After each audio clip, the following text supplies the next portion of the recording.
Hi friends, ಎಲ್ರಿಗೂ ನಮಸ್ಕಾರ.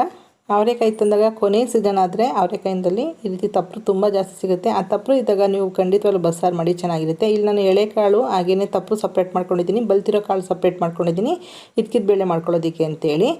ನನಗೆ ಹೊಲದಲ್ಲಿ ನೀವೇನಾದ್ರು ಅವರೆಕಾಯಿ ತರೋದಿದ್ರೆ ತುಳಸಿ ಗಿಡದ ಜಾತಿದೇನೆ ಒಂದು ಗಿಡ ಸಿಗುತ್ತೆ. ತುಳಸಿ ಗಿಡದ ಥರ ಪರಿಮಳ ಇರಲ್ಲ, ಆದರೆ ನೀವು ಸೊಗಡಾದರೆ ಕೈ ಇದರಲ್ಲಿ ಉಚ್ಕೊಂಡ ತಕ್ಷಣ ಸೊಗಡು ಹೊಟ್ಟೋಗುತ್ತೆ, ಅಷ್ಟು ಚೆನ್ನಾಗಿರುತ್ತೆ. ಈ ಗಿಡ ಸಿಕ್ಕರೆ ತೊಗೊಂಡು ಬನ್ನಿ. ನಾನೀಗ ಈ ದಿನ ಬಸ್ಸಾರು ಮಾಡ್ಕೊಂಡಿದ್ದೀನಿ. ಅವರೆಕಾಯಿ ತಪ್ಪಲು ಮತ್ತು ಅವರೆಕಾಳು ಎರಡನ್ನೂ ಉಪಯೋಗಿಸ್ಕೊಂಡು ತುಂಬಾ ಸಖತ್ತಾಗಿದೆ. ಟೇಸ್ಟ್ ಅಂತೂ ಮಾಡೋದು ಕೂಡ ತುಂಬಾ ಸಿಂಪಲ್ಲು.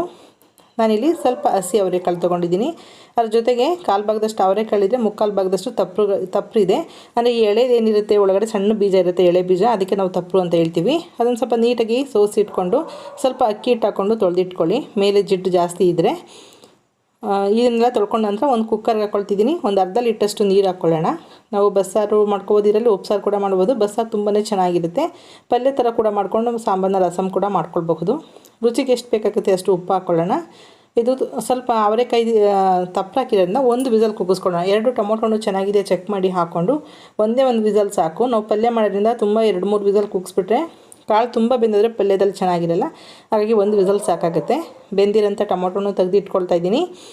ನಾವೀಗ ಪಲ್ಯ ಸಪ್ರೇಟು ಸಾಂಬಾರು ಸಪ್ರೇಟ್ ಮಾಡ್ಕೋಬೇಕಾಗತ್ತೆ. 1 ನಿಮಿಷದಷ್ಟು ಟೊಮೊಟೊನ ತೆಗೆದ್ಮೇಲೆ ಇದನ್ನು ಕುದಿಸ್ಕೊಳ್ಳೋಣ. ನಾನು ಪ್ರತಿ ಸಲನೂ ಕ್ಯಾಪ್ ಓಪನ್ ಮಾಡಿದ್ಮೇಲೆ ಕುಕ್ಕರ್ದು ಸಾಂಬಾರುಗಳು ಯಾವುದೇ ಸಾಂಬಾರುಗಳಾದರೂ ಒಂದು ಕುದಿ ಕುದಿಸ್ತೀನಿ. ಟೇಸ್ಟ್ ಚೆನ್ನಾಗಿರುತ್ತೆ, ರಸ ಕೂಡ ತುಂಬ ಚೆನ್ನಾಗಿ ಬಿಡುತ್ತೆ. ಅದಕ್ಕೋಸ್ಕರ ಕುದಿಸ್ಬಿಟ್ಟು ಇದನ್ನು ಒಂದು ಟೂತ್ ಪೇಸ್ಟ್ನಲ್ಲಿ ಸೋರ್ಲು ಹಾಕ್ಕೊಳ್ಳೋಣ. ಅವರೆಕಾಳು ಕಡಿಮೆ ಇದೆ ಅನಿಸಿದ್ರೆ ನೀವು ಇದ್ರ ಜೊತೆಗೆ ತೊಗರಿಬೇಳೆ ಹಾಕ್ಕೊಂಡು ಕೂಡ ಒಂದು ವಿಸಲ್ ಕೂಗಿಸ್ಕೊಳ್ಬಹುದು. ಅವರೆಕಾಳು ಸ್ವಲ್ಪ ಪ್ರಮಾಣದಲ್ಲಿ ಇದೆ ಬಸ್ಸಾರು ಮಾಡಬೇಕಂದಾಗ ತೊಗರಿಬೇಳೆನ ಉಪಯೋಗಿಸ್ಕೊಳ್ಳಿ. ಈ ರೀತಿ ಬಿಸಿ ಇದಕ್ಕೆ ಸ್ವಲ್ಪ ಪ್ರೆಸ್ ಮಾಡಿಬಿಟ್ರೆ ಸ್ವಲ್ಪ ನೀರಿನ ಅಂಶ ಎಲ್ಲ ಬಂದ್ಬಿಡುತ್ತೆ. ಬಸ್ಸಾರಿಗೆ ಒಂದು ಈರುಳ್ಳಿನ ಸುಟ್ಕೊಳ್ತಾ ಇದ್ದೀನಿ. ಹಾಗೆ ಬೆಳ್ಳುಳ್ಳಿ, ಈರುಳ್ಳಿ, ಕಾಯಿ ತುರಿ, ಕೊತ್ತಂಬರಿ ಸೊಪ್ಪಿದೆ. ನಾನಿದು ಸಾಂಬಾರಿಗೆ ಪಲ್ಯಕ್ಕೆ ಎರಡಕ್ಕೂ ಸೇರಿಸಿ ತೊಗೊಂಡಿದ್ದೀನಿ. ಜೀರಿಗೆ 1 ಸ್ಪೂನಷ್ಟು, ಮೆಣಸು ಅರ್ಧ ಸ್ಪೂನಷ್ಟು, ಮೆಂತ್ಯ 1/4 ಸ್ಪೂನಷ್ಟು, ಇಷ್ಟನ್ನೆಲ್ಲ ಫ್ರೈ ಮಾಡ್ಕೊಂಡು ನಾವು ಸಾಂಬಾರಿಗೆ ರುಬ್ಕೋಬೇಕಾಗುತ್ತೆ. ಬೇಯಿಸಿದಂಥ ಟೊಮೊಟೊನು ಹಾಗೆ ಸ್ವಲ್ಪ ಹುಣಸೆಹಣ್ಣು ನೆನೆಸಿಟ್ಕೊಳ್ಳಿ. ಮೊದಲಿಗೆ ಸಾಂಬಾರಿಗೆ ಸ್ವಲ್ಪ ಹುರ್ಕೊಳ್ಳೋಣ. 1 ಸ್ಪೂನಷ್ಟು ಎಣ್ಣೆ ಹಾಕ್ಕೊಂಡು ಸಾಸಿವೆ, ಜೀರಿಗೆ, ಮೆಂತ್ಯ ಇದೆಯಲ್ಲ ಅದನ್ನೆಲ್ಲ ಹುರ್ಕೊಳ್ಳೋಣ. ಈರುಳ್ಳಿ ಕೂಡ ಒಂದು ಸೈಡು ಸುಟ್ಟು ಇಟ್ಕೊಂಡಿದ್ದೀನಿ. ಕೆಂಡದ ಸುಟ್ಟಂತೂ ಇನ್ನೂ ಸಖತ್ತಾಗಿರುತ್ತೆ ಟೇಸ್ಟು. ಸ್ವಲ್ಪ ಬೆಳ್ಳುಳ್ಳಿ ಹಾಗೆ ಕೊತ್ತಂಬರಿ ಸೊಪ್ಪು ಹಾಕ್ಕೊಂಡು ಬಾಡಿಸ್ಕೊಂಡಿದ್ದೀನಿ. ಒಂದು ಮಿಕ್ಸಿ ಜಾರ್ಗೆ 2 ಸ್ಪೂನಷ್ಟು ತೆಂಗಿನಕಾಯಿ ತುರಿ ಸಾಂಬಾರು ರುಬ್ಬೋದಕ್ಕೆ, ಸ್ವಲ್ಪ ನೆನೆಸಿರೋಂಥ ಹುಣಸೆಹಣ್ಣು, ಹುರಿದಿರೋಂಥ ಮೆಣಸು, ಜೀರಿಗೆ, ಬೆಳ್ಳುಳ್ಳಿ ಇಷ್ಟನ್ನು ಹಾಕ್ಕೊಂಡು ಬೇಯಿಸಿರೋಂಥ ಟೊಮೊಟೊ ಇದೆಯಲ್ಲ ಅದು, ಹಾಗೆಯೇ ಸುಟ್ಟಿರೋಂಥ ಈರುಳ್ಳಿ ಇಷ್ಟನ್ನು ಹಾಕ್ಕೊಂಡು ನುಣ್ಣಗೆ ಪೇಸ್ಟ್ ಮಾಡ್ಕೊಳ್ಳೋಣ. ನಾನಿಲ್ಲಿ ಕಾಳೇನು ಹಾಕ್ತಾಯಿಲ್ಲ, ಸಾಂಬಾರು ತುಂಬ ಗಟ್ಟಿ ಬರುತ್ತೆ ಅಂತ. ನಿಮಗೆ ಬೇಕಾದ್ರೆ ಕಾಳು ಅದನ್ನು ಕೂಡ ಹಾಕ್ಕೊಳ್ಬಹುದು. ಬೇಳೆ ಸಾಂಬಾರು ಪುಡಿ ಉಪಯೋಗಿಸ್ಕೊಳ್ತಾ ಇದ್ದೀನಿ ಬಸ್ಸಾರಿಗೆ. ನಿಮ್ಗೆ ಎಷ್ಟು ಬೇಕಾಗುತ್ತೆ ಖಾರಕ್ಕೆ ನೋಡ್ಕೊಳ್ಳಿ. ಮೆಣಸು ಕೂಡ ಹಾಕ್ಕೊಂಡಿರ್ತೀವಿ ನಾವು. ನಾನು 2 ಸ್ಪೂನಷ್ಟು ಖಾರದ ಪುಡಿ ಹಾಕ್ಕೊಂಡಿದ್ದೀನಿ. ಒಂದು 5ರಿಂದ 6 ಜನಕ್ಕಾಗಷ್ಟು ಸಾಂಬಾರು ರೆಡಿ ಮಾಡ್ತಾರಂಥದ್ದು. ನಾವು ಸಾಂಬಾರಿಗೆ ಎಲ್ಲೂ ತಣ್ಣೀರನ್ನ ಬಳಸ್ತಾ ಇಲ್ಲ, ರುಬ್ಬೋದಕ್ಕಷ್ಟೇ ಒಂದು 2 ಸ್ಪೂನಷ್ಟು ತಣ್ಣೀರು ಹಾಕ್ಕೊಂಡಿದ್ದು. ನಂತರ ನಾವು ಕಾಳು ಬೇಯಿಸಿರೋಂಥ ನೀರು ಇದೆಯಲ್ಲ ಅದನ್ನೇ ಹಾಕ್ಕೊಂಡು ಸಾಂಬಾರು ಪುಡಿನ ರುಬ್ಬೋದಕ್ಕೆ ಹಾಕ್ಕೊಂಡಿಲ್ಲ, ಪುಡಿ ನುಣ್ಣಗಿರುತ್ತಲ್ಲ ಹಾಗಾಗಿ ಈ ರೀತಿ ಮಿಕ್ಸ್ ಮಾಡ್ಕೊಳ್ತಾ ಇದ್ದೀನಿ. ಸಾಂಬಾರು ಎಷ್ಟು ಅದಕ್ಕೆ ಬೇಕಾಗುತ್ತೆ ನೋಡ್ಕೊಳ್ಳಿ. ಬೇಯಿಸಿರೋಂಥ ನೀರು ಇರುತ್ತಲ್ಲ ಅದನ್ನೇ ಹೆಚ್ಚಿಸ್ಕೊಳ್ಬಹುದು. ಸಾಂಬಾರು ನಿಮ್ಗೆ ಇನ್ನೂ ಜಾಸ್ತಿ ಬೇಕಂದರೆ ಮೇಲಿಂದ ಕೂಡ ಸ್ವಲ್ಪ ನೀರನ್ನ ಹಾಕ್ಕೊಳ್ಬಹುದು. ಎಲ್ಲ ಮಿಕ್ಸ್ ಮಾಡಿಕೊಂಡು ಎಷ್ಟದ ಬೇಕೋ ನೋಡಿಕೊಂಡು ಒಂದು ಕಡೆ ಸಾಂಬಾರನ್ನ ಕುದಿಯೋಕೆ ಇಟ್ಕೊಳ್ಳಿ. ನಾನು ಒಂದೇ ಸಲ ಸಾಂಬಾರಿಗೆ ಮತ್ತು ಪಲ್ಯಕ್ಕೆ ಎರಡನ್ನೂ ಒಂದೇ ಬಾಣಲೆ ಉಪಯೋಗಿಸ್ಕೊಂಡು ಒಗ್ಗರಣೆ ಮಾಡ್ಕೊಳ್ತಾ ಇದ್ದೀನಿ.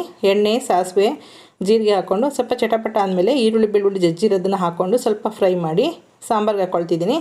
ಈಗ ಅದೇ ಬಾಣಲೆಯಲ್ಲಿ ಪಲ್ಯ ಒಗ್ಗರಣೆ ಮಾಡ್ಕೊಳ್ಳೋಣ. ಸಾಂಬಾರನ್ನ ಸ್ವಲ್ಪ ಹೆಚ್ಚಿಸಿರೋದ್ರಿಂದ ಸ್ವಲ್ಪ ಉಪ್ಪು ಬೇಕಾಗುತ್ತೆ. ಉಪ್ಪು ಹಾಕ್ಬಿಟ್ಟು ಆ ಕಡೆ ಕುದಿಯೋಕೆ ಇಟ್ಟರೆ ಸಾಂಬಾರು ರೆಡಿ ಆಯಿತು. ಈಗ ನಾವು ಇನ್ನೊಂದು ಕಡೆ ಪಲ್ಯ ಮಾಡೋದಕ್ಕೆ ಎಣ್ಣೆ, ಸಾಸಿವೆ, ಜೀರಿಗೆ ಹಾಗೆ ಹೆಚ್ಚಿರೋಂಥ 2 ಗೆಡ್ಡೆ ಈರುಳ್ಳಿ ಹಾಕ್ಕೊಂಡು ಈರುಳ್ಳಿನ ಸ್ವಲ್ಪ ಸಾಫ್ಟ್ ಆಗೋಷ್ಟು ಬಾಡಿಸ್ಕೊಳ್ಳೋಣ. ನಂತರ ತೆಂಗಿನಕಾಯಿ ತುರಿ ಇತ್ತಲ್ಲ, ಒಂದು 2ರಿಂದ 3 ಸ್ಪೂನಷ್ಟು ತೆಂಗಿನಕಾಯಿ ತುರಿ ಹಾಕ್ಕೊಂಡು ಅದನ್ನು ಕೂಡ ಒಂದು 2 ನಿಮಿಷ ಫ್ರೈ ಮಾಡ್ಕೊಳ್ಳಿ ಲೋ ಫ್ಲೇಮ್ನಲ್ಲಿ. ನಾನು ಧನಿಯಾದ ಪುಡಿ, ಖಾರದ ಪುಡಿ ಹಾಗೆಯೇ ಹಳದಿ ಪುಡಿ, ರುಚಿಗೆ ಎಷ್ಟು ಬೇಕಾಗುತ್ತೆ ಅಷ್ಟು ಉಪ್ಪು, ಪಲ್ಯ ಈರುಳ್ಳಿಗೆಲ್ಲ ಎಷ್ಟು ಬೇಕಲ್ಲ ಅಷ್ಟು ಉಪ್ಪು ಹಾಕ್ಕೊಂಡು ಚೆನ್ನಾಗಿ ಮಿಕ್ಸ್ ಮಾಡಿ ಇದನ್ನು ಕೂಡ 1ರಿಂದ 1.5 ನಿಮಿಷದಷ್ಟು ಲೋ ಫ್ಲೇಮ್ನಲ್ಲಿ ಎಣ್ಣೆಯಲ್ಲಿ ಬಾಡಿಸ್ಕೊಳ್ಳಿ. ನಂತರ ನಾವು ಬಸ್ತಿ ಇಟ್ಟಿದ್ವಲ್ಲ ಕಾಳು ಮತ್ತು ಪಲ್ಯ ಅದನ್ನು ಹಾಕ್ಕೊಂಡು ಒಂದು 2 ಚಮಚ ತೊಗೊಂಡು ಈ ರೀತಿಯಲ್ಲಿ ಚೆನ್ನಾಗಿ ಮಿಕ್ಸ್ ಮಾಡ್ಕೊಳ್ಳಿ. ತಳ ಹಿಡಿಬಾರ್ದು ಪುಡಿ. ಇದ್ರ ಜೊತೆ ಚೆನ್ನಾಗಿ ಮಿಕ್ಸ್ ಆಗಬೇಕು. ನಮಗೆ ಬೇಯಿಸಿರೋಂಥ ಪಲ್ಯ ಏನಿದೆ ಅದು ಚೆನ್ನಾಗಿ ಕೋಟಿಂಗ್ ಆಗಬೇಕು ಸಾಂಬಾರು ಪುಡಿ ಮತ್ತು ಮಸಾಲೆ ಜೊತೆ. ಹಾಗಾಗಿ ಲೋ ಫ್ಲೇಮ್ನಲ್ಲಿ ಚೆನ್ನಾಗಿ ಮಿಕ್ಸ್ ಮಾಡ್ಕೊಳ್ಳಿ. ಸ್ವಲ್ಪ ಕೊತ್ತಂಬರಿ ಸೊಪ್ಪು ಹಾಕಿ ಮಿಕ್ಸ್ ಮಾಡಿದ್ರೆ ರೆಡಿ ಆಯಿತು. ಪಲ್ಯ ಏನಾದರೂ ತುಂಬ ಗಟ್ಟಿ ಅನಿಸಿದ್ರೆ, ತಳ ಹಿಡಿಯುತ್ತೆ ಅನಿಸಿದ್ರೆ 1 ಸ್ಪೂನಷ್ಟು ಸಾಂಬಾರನ್ನ ಕೂಡ ಹಾಕ್ಕೊಳ್ಬಹುದು. ಬೇಯಿಸಿರೋಂಥ ನೀರನ್ನ ಎತ್ತಿಟ್ಕೊಂಡು ಆ ನೀರನ್ನ ಹಾಕ್ಕೊಳ್ಬಹುದು. ನೋಡಿರಲ್ಲ, ಬಿಸಿ ಬಿಸಿ ರಾಗಿ ಮುದ್ದೆ ಜೊತೆಗೆ ಸಾಂಬಾರು ಮತ್ತು ಪಲ್ಯ ಒಳ್ಳೆ ಕಾಂಬಿನೇಷನು. ಅನ್ನದ ಜೊತೆ ಸಖತ್ತಾಗಿರುತ್ತೆ. ಈ ಸಾಂಬಾರು ಕುದಿಸಿ ಮಾರನೆಗೆ ತಿಂದ್ರಂತೂ ಇನ್ನೂ ಸಖತ್ತಾಗಿರುತ್ತೆ ಟೇಸ್ಟು. ಓಕೆ ಫ್ರೆಂಡ್ಸ್, ವಿಡಿಯೋ ಇಷ್ಟ ಆಯ್ತು ಅಂತ ಅಂದ್ಕೊಳ್ತೀನಿ. ನೀವು ಕೂಡ ಈ ಬಸ್ಸಾರನ್ನ ಒಂದ್ಸಲ ಟ್ರೈ ಮಾಡಿ ನೋಡಿ.